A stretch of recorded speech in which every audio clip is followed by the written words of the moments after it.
দূর থেকে তাকালে মনে হয় জমির মাঝখানে দাঁড়িয়েছে এক বিশাল দৈত্য দানব। দানবাকৃতির এই বটগাছ জেলাটি দখল করে নিয়েছে পুরো বাজার, রাস্তা, এমনকি পাশের স্কুলও। মাগুরার মোহাম্মদপুর উপজেলার খুলিয়া বাজারের এই বটগাছটি ঘিরে ঘুরে বেড়াচ্ছে অদ্ভুত সব রহস্য আর ভয়ের গল্প। বাজারের ৩ একর জমির দখলে থাকা বটগাছটি দেখলে বোঝা যায় দানব আকৃতির অবয়ব।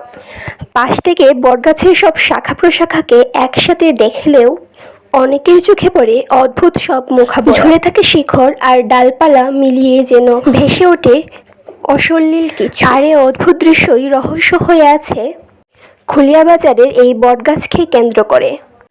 বটগাছটি শুধু বাজারের মাঝখানেই থেমে থাকেনি, তার বিস্তৃত শিকড় ছড়িয়ে পড়েছে আশেপাশের ঘরবাড়ির দিকেও।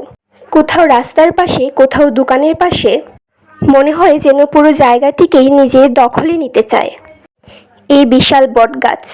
স্থানীয়দের অনেকেই বলেন, সময়ের সাথে সাথে গাছটি এমনভাবে বড় হয়েছে, এটি আর শুধু গাছ নয়, বরং এক নীরব দানবের মতো দাঁড়িয়ে আছে পুরো এলাকায়।